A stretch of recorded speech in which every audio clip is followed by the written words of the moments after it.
اچھا جی، میں یہاں سے شروع کر رہا ہوں۔ میرے نزدیک قرآن کی دعوت کا اولین اور جامع ترین عنوان عبادت رب ہے۔ باقی کی تمام چیزیں اسی کی شرح میں ہیں، اسی کے ذیل میں اور اسی کے مراحل کے طور پر آتی ہیں۔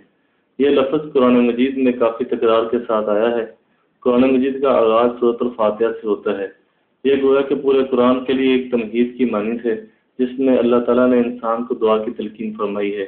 اس میں 7 آیات ہیں جن کو سبع من المثانی والقرآن العظیم کہا گیا ہے۔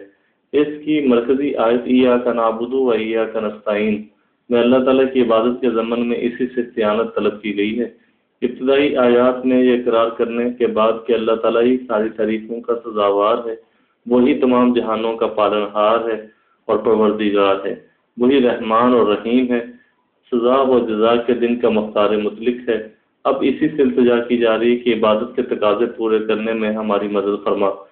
سورۃ الفاتحہ کو نہ صرف قرآن مجید کا دبائچہ خلاصہ کہا جاتا ہے، بلکہ اسے ام القرآن، اساس القرآن، کافیہ، الشافیہ جیسے القابات بھی دیے گئے ہیں۔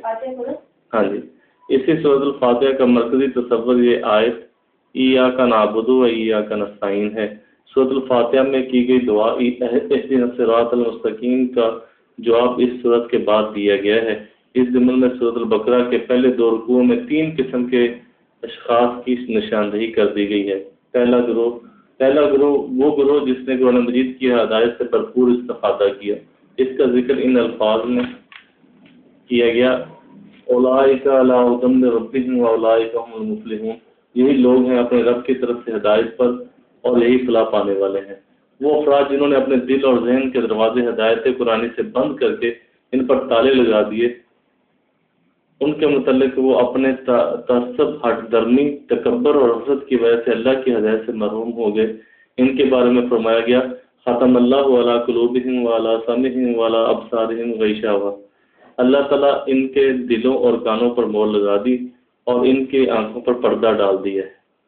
تیسرا طبقہ وہ جس کے بارے میں فرمایا، وَمِنَ النَّاسِ مَن يَقُولُ آمَنَّا بِاللَّهِ وَالْيَوْمِ الْآخِرِ وَمَا هُمْ بِمُؤْمِنِينَ۔ انسانوں میں بہت سے لوگ ایسے ہیں جو کہتے ہیں کہ ہم ایمان لائے اللہ پر اور یوم آخر پر، لیکن حقیقتاً وہ مومن نہیں ہے۔ یہاں سب سے زیادہ بحث تیسرے طبقے سے متعلق ہوئی ہے۔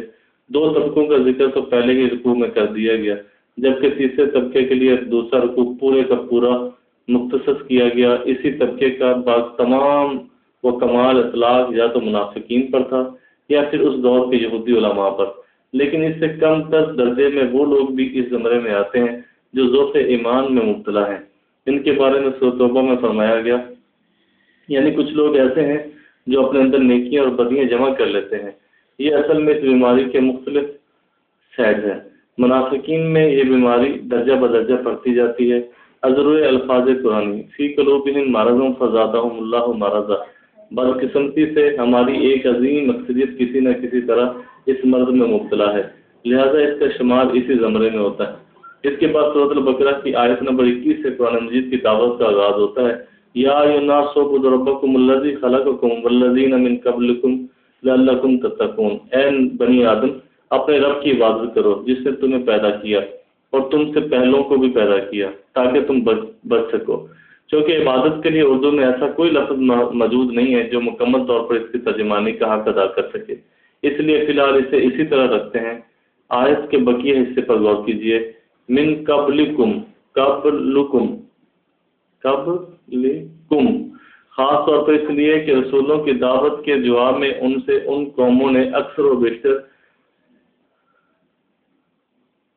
جو بات کہی وہ یہی ہوتی تھی کہ ہم نے تو اپنے آباء و اجداد کو یہی کرتے ہوئے پایا تھا جو ہم کر رہے ہیں۔ گویا ان کی طرف سے یہ دلیل یہ تھی کہ ہم اپنے آباء و اجداد کی رسومات کو کیسے چھوڑ دیں۔ یہ اس بات کی نفی کرتے ہوئے کہا گیا ہے کہ جیسے تم مخلوق ہو ویسے ہی تمہارے آباء و اجداد بھی مخلوق تھے، جیسے تم سے غلطی ہو سکتی ہے ویسے ان سے بھی ہو سکتی ہے، لہذا تمہیں ان کی پیروی نہیں کرنی، بلکہ پیروی تو اس کی کرنی ہے جو خود بھی سیدھے راستے پر اور تمہیں بھی سیدھا راستہ دکھائے، یا جو حق تم پر منکشف ہو جائے اس کی پیروی کی جائے۔ لعلکم تتقون کا ترجمہ عام طور پر کر دیا جاتا ہے کہ تاکہ تمہارے اندر تقویٰ پیدا ہو جائے۔ یہ صحیح نہیں ہے۔ دراصل وقع بقی کہ عربی زبان میں معنی ہے کسی کو بچانا۔ اس کو یاد رکھنے کے لیے آسان ترین حوالہ واقعہ عذاب النار ہے، یعنی کہ اے اللہ ہمیں آگ کے عذاب سے بچائیو۔ وقا یقا کا معنی ہے اتقا یتقا کا معنی بچنا ہے، اسی لیے لعلکم تتقون کے معنی ہوں گے تاکہ تم بچ سکو۔ کس چیز سے بچ سکو؟ اس دنیا کی زندگی میں افراط و تفریط کے دھکوں سے بچ جاؤ گے، صراط مستقیم تمہیں میسر آ جائے گی، اور آخرت میں اللہ کے غضب اور اس کی سزا سے بچ جاؤ گے، اس کی رحمت اور مغفرت کے امیدوار بن سکو گے۔ قرآن کی دعوت کا نقطہ اولین یہ ہے۔ عبادت رب کے ضمن میں دوسرے حوالے کے لیے سورۃ نوح کی ابتدائی 3 آیات نہایت اہم ہے، کیونکہ رسولوں کی تاریخ حضرت نوح سے شروع ہوتی ہے علیہ السلام۔ ان سے پہلے آنے والے تمام پیغمبر نبی تھے، رسول نہیں تھے۔ پہلے رسول حضرت نوح علیہ السلام تھے اور آخری رسول حضرت محمد صلی اللہ علیہ وسلم ہے۔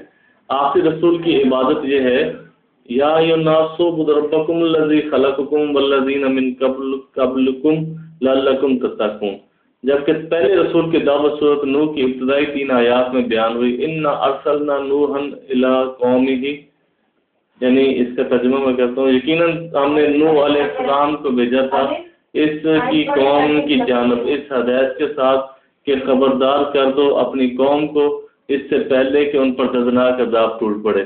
اس نے کہا، اے میری قوم، میں یقیناً تمہارے لیے ایک واضح طور پر خبردار کرنے والا ہوں، تم کو آگاہ کرتا ہوں کہ اللہ کی عبادت کرو اور اس کا تقوی اختیار کرو اور میری اطاعت کرو۔ چنانچہ یہی عبادت رب پہلے رسول کی دعوت تھی اور یہی آخری رسول کی دعوت ہے۔ فرق صرف یہ ہے کہ نبی آخر الزمان صلی اللہ علیہ وسلم سے پہلے تمام رسولوں کی دعوت صرف اپنی قوم کی طرف تھی، جبکہ آپ صلی اللہ علیہ وسلم کی دعوت پوری نوع انسانی کی طرف ہے۔ لہذا پہلے رسول کی دعوت کے ضمن میں الفاظ آتے ہیں انا ارسلنا نوحا الی قومہ، اور وعلی عاد اخاہ ہودا وعلی ثمود اخاہ صالحا، لیکن محمد رسول اللہ علیہ وسلم کی بعثت چونکہ پوری نوع انسانی کے لیے ہوئی ہے، لہذا یہاں لفظ یا قوم نہیں آیا بلکہ یا ایھا الناس آیا ہے۔ یا ایھا الناس اعبدوا ربکم الذی خلقکم والذین من قبلکم لعلکم تتقون۔ مکی صورتوں میں سورۃ الاعراف اور سورۃ الشعراء اس اعتبار سے بہت نمایاں ہے کہ سورۃ الاعراف حجم کے اعتبار سے سب سے بڑی سورہ ہے، جس کے 24 رکوع ہیں، جبکہ سورۃ الشعراء تعداد آیات کے اعتبار سے سب سے بڑی سورت ہے جس کی 227 آیات ہیں۔ ان دونوں صورتوں میں ایک ایک رسول کا تذکرہ ایک ایک رکوع پر محیط ہے۔ حضرت نوح، ہود، صالح اور شعیب علیہ السلام کے لیے ایک ایک رکوع ہے۔ سورۃ الاعراف میں 4 مرتبہ یہ الفاظ ہیں، یا قوم اعبدوا اللہ ما لکم من الہ غیر۔ چنانچہ نوح علیہ السلام کی دعوت بھی یہی تھی اور ہود، صالح اور شعیب علیہ السلام کی دعوت بھی یہی تھی۔ سورۃ الشعراء میں 5 مرتبہ یہ الفاظ آئے ہیں، فاتقوا اللہ واطیعون، اللہ کا تقوی اختیار کرو اور میری اطاعت کرو۔ اس سے آگے چل کر تیسرا نقطہ یہ ہے کہ ازروع قرآن انسانوں اور جنوں کی تخلیق کی غایت یہی عبادت ہے۔ یہاں 2 الفاظ کو علیحدہ سمجھنا نہایت ضروری ہے، ایک ہے غایت تخلیق اور ایک ہے علت تخلیق۔ ان دونوں میں فرق یہ ہے، علت تخلیق یہ ہے کہ اللہ نے کیوں پیدا کیا، کس وجہ سے پیدا کیا، کس لیے پیدا کیا۔ یہ بہت بڑا فلسفیانہ سوال ہو جائے گا، قرآن مجید فلسفیانہ سوالات سے کھل کر بحث نہیں کرتا، البتہ کس مقصد کے لیے پیدا کیا، یہ غایت تخلیق ہے۔ انسانوں اور جنوں کی غایت تخلیق سورۃ الذاریات کی آیت نمبر 56 میں بآئیں الفاظ بیان ہوئے ہیں، وما خلقت الجن والانس الا لیعبدون، میں نے نہیں پیدا کیا جنوں اور انسانوں کو مگر صرف اس لیے کہ میری عبادت کریں۔ اس ضمن میں آخری حوالہ سورۃ البینہ کی 5ویں آیت ہے، وما امروا الا لیعبدوا اللہ مخلصین لہ الدین حنفاء ویقیموا الصلاۃ ویؤتوا الزکاۃ وذلک دین القیمہ، اور انہیں نہیں حکم دیا گیا تھا مگر اس کا کہ عبادت کریں صرف اللہ کی، اس لیے اپنے اطاعت کو خالص کرتے ہوئے اور قائم کریں نماز، ادا کریں زکوٰۃ، اور یہی ہمیشہ کا قائم و دائم دین۔ یہ گویا دین کا خلاصہ ہے، یہی دین قیم ہے جو آغاز سے اختتام تک ایک ہی رہے گا۔ یہ دین حضرت آدم سے لے کر عین دم تک بلکہ تا قیامت ایک ہی ہے، جیسا کہ سورۃ الشعراء میں فرمایا۔ آیت اگر غلطی ہو تو مجھے بتا دیجیے گا۔ شرع لکم من دین ما وصی بہ نوح والذی اوحینا علیک وما وصینا بہ ابراہیم وموسیٰ وعیسیٰ۔ اللہ نے تمہارے لیے دین کا وہی طریقہ مقرر کیا ہے جس کا حکم اس نے نوح کو دیا تھا، اور جسے اے محمد صلی اللہ علیہ وسلم اب آپ کی طرف ہم نے وحی کے ذریعے بھیجا، جس کی ہدایت ہم ابراہیم اور موسیٰ عیسیٰ کو دے چکے ہیں۔ چنانچہ دین تو سب کا ایک ہی ہے۔ قرآن مجید کے یہ حوالہ اس لیے دیے گئے تاکہ یہ نقطہ واضح ہو جائے کہ ایک اصطلاح جو قرآن مجید کی دعوت کے اعتبار سے اولین اہمیت کی حامل ہے اور جامع ترین عنوان کی حیثیت بھی رکھتی ہے، وہ ہے عبادت رب یا اللہ کی عبادت۔ عبادت اور عبادات میں فرق۔ اصل میں ہمارے ہاں تصورات کے اندر جو خرابی اور کجی پیدا ہوئی ہے وہ یہ ہے کہ ہم نے عبادت اور عبادات کو گڑمڑ کر دیا۔ یہ تو خاص آپ کے پاس ہے۔ نماز، روزہ، زکوٰۃ اور حج عبادات ہیں، لیکن عبادت فی الاصل کوئی اور شے ہے، جبکہ ہمارا تصور عبادت صرف انہی چند مراسم عبودیت تک محدود ہو کر رہ گیا ہے۔ یہ ہمارے دینی فکر کی سب سے بڑی اور سب سے بنیادی کجی ہے۔ خشت اول چو نہت معمار کچ تا سریہ میرود دیوار کچ، یعنی اگر کسی عمارت کی بنیاد ہی ٹیڑھی ہے تو ساری عمارت چاہے آسمان تک بلند ہو، جو بھی تعمیر ہوگی وہ ٹیڑھی ہی ہوگی۔ عبادت کا لفظ عبد سے بنا ہے۔ عبد کے معنی غلام کے ہیں، اور غلام بھی پرانے زمانے کا تصور کیجئے، آج کا نہیں، جبکہ ایک غلام کا ایک فرد کا مملوک ہوتا ہے، اس کی ملکیت ہوتا ہے۔ آقا اور غلام کی جو نسبت ہے وہ آج نہ صرف ہمارے سامنے موجود ہے اور نہ ہی ہمارے تجربے میں ہے۔ ہمارے ہاں یہ تو ضرور ہے کہ فلاں قوم حاکم ہے، فلاں غلام، لیکن اس صورت میں آقا اور غلام کا انفرادی رشتہ نہیں ہوتا۔ ہاں، بحیثیت مجموعی ایک قوم غلام ہوگی، لیکن انفرادی اعتبار سے جو آقا اور غلام میں رشتہ تھا وہ تو موجود ہی نہیں ہوتا۔ لہذا اس تصور کو سیکھ لیجئے، عبد ہوتا کیا تھا، یعنی غلام کسے کہتے تھے۔ اولین آقا اپنے غلام کا مالک ہوتا تھا۔ آقا نے اسے اگر رات کو سونے کے لیے کوئی کوٹھری دے رکھی ہے یا کوئی چارپائی دے دی ہے تو وہ ان اشیاء کا مالک نہیں ہو جاتا تھا، وہ تو خود مملوک ہے، لہذا اس کی ہر شے اس کے مالک ہی ہے۔ جیسے کہ ایک بزرگ صحابی نے حضور صلی اللہ علیہ وسلم سے اپنے بیٹے کی شکایت کی کہ یہ میرے ساتھ اچھا سلوک نہیں کرتا، حالانکہ یہ اچھا بھلا صاحب حیثیت ہے۔ حضور صلی اللہ علیہ وسلم نے اس نوجوان صحابی کو گریبان سے پکڑ کر اس کو گریبان اس کے والد کے ہاتھ میں دے کر فرمایا، انت و مالک لابیک، تو خود اور تیرا مال تیرے باپ کی ملکیت ہے۔ یہ انداز با تمام کمال ایک غلام کا ہوتا تھا جو اپنے آقا کی ملکیت ہوتا تھا۔ چنانچہ غلام کا کام تھا کہ آقا جو حکم بھی دے اس پر سر تسلیم خم کرنا ہے، چاہے اس میں جان ہی اس کی چلی جائے۔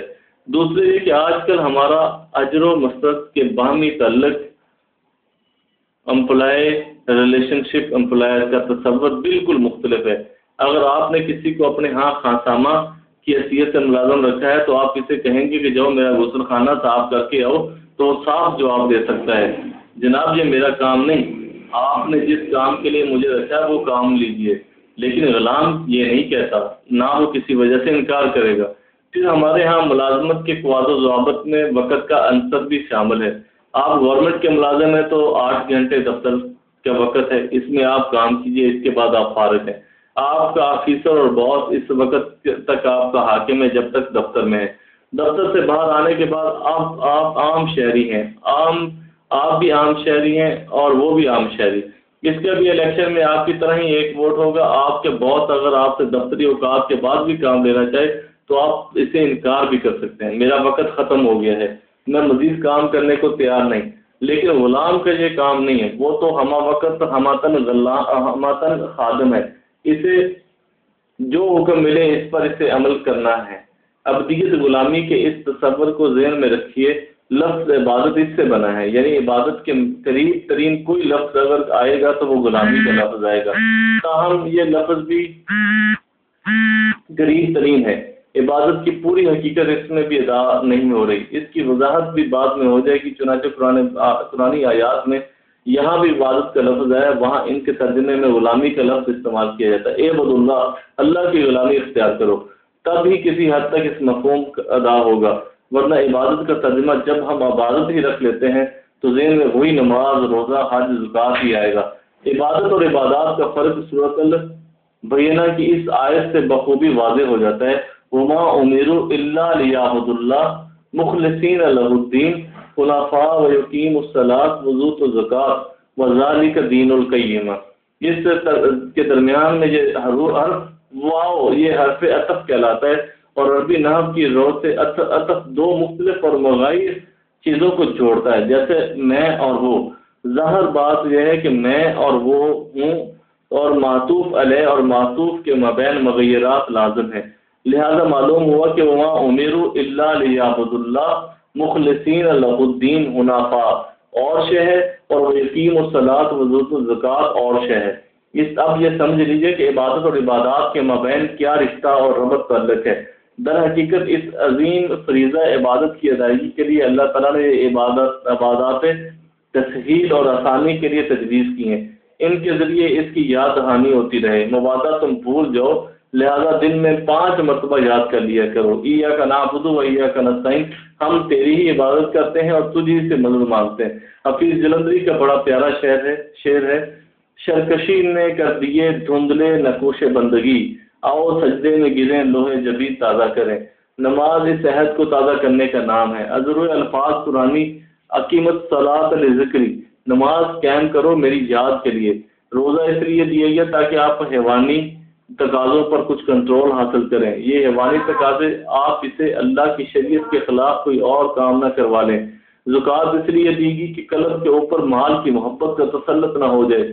حج میں ان ساری برکات کو جمع کر دیا گیا تو یہ تسہیل العبادہ، جیسے آپ نے بچپن میں ایک قاعدہ تسہیل العملہ لکھا ہوگا۔ تسہیل العملہ یہ ہوتا تھا کہ حروف تہجی نقطوں ڈاٹس کی صورت میں لکھتے ہوتے تھے، ان نقطوں پر قلم پھیرنے سے طالب علم کو لکھنا آ جاتا تھا، یہ تسہیل العملہ تھی۔ اسی طرح تسہیل العبادہ ہے، ان عبادات کے ذریعے فریضہ عبادت کو آسان کر دینا، جو کہ بہت مشکل اور بہت کٹھن ہے۔ اس تقاضے بڑے گمبھیر ہیں، ان کی آسانی کے لیے فرمایا تم نماز قائم کرو، زکوٰۃ ادا کرو، روزہ رکھا کرو، حج کیا کرو، اس سے تمہارے اندر عبادت کے لیے کچھ قوت، ہمت، طاقت اور استقامت پیدا ہوگی۔ عبادت کا اصل مفہوم، عبادت اصل میں کیا ہے؟ عبادت کی حقیقی تعریف میں 2 لفظ خاص طور پر جمع ہوں گے، اطاعت اور محبت۔ اس لیے بہترین اصطلاحات فارسی کی ہیں، یعنی بندگی، پرستش انتہائی محبت کرنے والوں کو کہتے ہیں، کہا جاتا ہے وطن کا پرستار، یعنی وطن سے انتہائی محبت کرنے والا، وطن کی آن پر اپنی جان پیش کر دینے والا۔ غلامی کے لیے فارسی لفظ اب بندگی ہے۔ اس کی شیخ سعدی رحمۃ اللہ علیہ نے بہترین تعبیر اس شعر میں کی ہے، جو کبھی اکثر و بیشتر مساجد میں لکھا جاتا تھا۔ زندگی آمد برائے بندگی، زندگی بے بندگی شرمندگی، ایک ہے بندگی اطاعت غلامی، لیکن عبادت محض غلامی نہیں۔ یہ بات بھی سمجھ لیجئے کہ محض لفظ اطاعت پر قرآن مجید میں عبادت کا اطلاق ہوا ہے، اس کی بڑی پیاری مثالیں ہیں۔ جب حضرت موسیٰ و ہارون علیہ السلام پہلی مرتبہ فرعون کے دربار میں پیش ہوئے تو فرعون نے پرجلال انداز میں کہا، ان کی یہ جرأت، ہماری محکوم قوم بنی اسرائیل کے 2 افراد اس طرح کھڑے ہو کر ہمارے سامنے مطالبہ کر رہے ہیں، جبکہ ان دونوں کی قوم تو ہماری غلام ہے۔ اب یہاں بنی اسرائیل کے لیے لفظ عابدون آیا ہے، تو ظاہر بات ہے کہ بنی اسرائیل آل فرعون کی عبادت نہیں کرتے تھے، غلامی تو تھی، یہ قوم ان کے محکوم تو تھی، ان پر اطاعت لازم تھی، لیکن معاذ اللہ عبادت نہیں۔ وہ موحد قوم تھی، حضرت ابراہیم علیہ السلام کی نسل سے تھی، حضرت اسحاق اور حضرت یعقوب علیہ السلام کی نسل سے تھی۔ گویا یہاں اطاعت کے لیے عبادت کا لفظ آیا ہے۔ اس پر یہ کہا جا سکتا ہے کہ یہ تو فرعون کا قول ہے، یہ دلیل نہیں بن سکتا، لیکن یاد رہے ایک اور آیت ہے، یعنی اے موسیٰ تم وہی نہیں جو ہمارے ٹکڑوں پر پلے ہو اور ہمارے محل میں تمہاری پرورش ہوئی، ہم نے تمہیں پالا جبکہ تم چھوٹے سے تھے اور دریا میں بہتے ہوئے ہمارے پاس آ گئے تھے۔ اس کے جواب میں حضرت موسیٰ علیہ السلام کا جو قول تھا اسے قرآن نقل کر رہا ہے، تلک نعمت تمنوہا، یہ تو تم مجھ پر اتنا بڑا احسان جتا رہے ہو، اس کی حقیقت یہی ہے نہ کہ تم لوگوں نے ایک فرد کو پال لیا جبکہ میری پوری قوم کو غلام بنا کے رکھا ہوا ہے۔ متذکرہ بالا آیات میں غلامی اور اطاعت پر بھی محض لفظ عبادت کا اطلاق قرآن مجید میں ہوا ہے، لیکن عبادت کو جو عبادت مطلوب ہے وہ محض غلامی اور اطاعت نہیں، بلکہ اللہ کی وہ بندگی، اطاعت اور غلامی ہے جو کہ اس کی محبت جذبے سے سرشار ہو کر کی جائے۔ جبری غلامی، جبری محکومی، جبری اطاعت اس طرح عبادت قرار نہیں پائے گی جیسے عبادت اللہ کو ہم سے مطلوب ہے، جس کا تقاضا کیا جا رہا ہے۔ چنانچہ امام ابن تیمیہ اور حافظ ابن قیم رحمۃ اللہ علیہ، جو ان کے اہم ترین شاگردوں میں سے ہیں، فلسفی ذہن اور صوفیانہ مزاج رکھنے والے ہیں، ان دونوں نے واقعتاً عبادت کی بہترین تعبیر ان الفاظ میں کی ہے: العبادہ تجمع، یعنی کہ عبادت وہ دو چیزوں کو جمع کرنے میں وجود میں آتی ہے: اللہ کی ہر درجے محبت اور ہر درجے اللہ کے سامنے بچ جانا، اللہ کے سامنے ذلت غایت الحب ما غایت الذل والخضوع، یعنی کہ اللہ کے سامنے ذلت فروتنی اور تواضع اختیار کر لینا، یہ دو چیزیں جمع ہوں گی تو عبادت ہوگی۔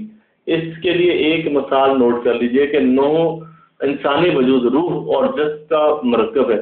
انسان کا ایک جسد ہے جس کے 2.5 من وزن ہے، اور یہی جو سب کو نظر آتا ہے، لیکن اس کی اصل حقیقت وہ ہے جسے جان یا روح کہتے ہیں، جس کا کوئی وزن نہیں۔ اگر اس جسم سے روح نکل جائے تب بھی اس کا وزن وہی رہے گا، لیکن اس کے بعد بہترین کام یہ ہوگا کہ جلد از جلد اس کو قبر میں اتار دیا جائے، ورنہ جو جسد خاکی متفن ہو جائے گا، بدبو آئے گی، آپ اس کے قریب بیٹھ نہیں سکیں گے۔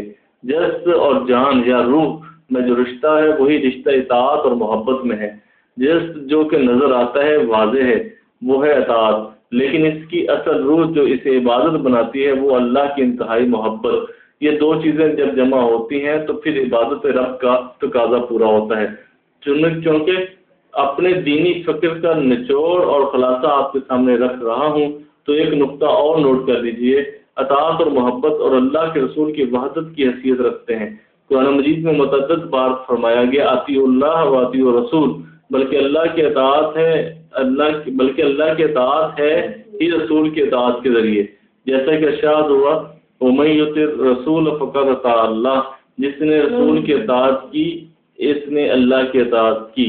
اور سورۃ نسائی میں فرمایا وَمَا أَرْسَلْنَا مِنَ الرَّسُولِ إِلَّا لِيُطَاعَ بِإِذْنِ اللَّهِ، ہم نے جو رسول بھی بھیجا اس لیے بھیجا کہ اذن باری تعالیٰ کی بنا پر اس کی اطاعت کی جائے۔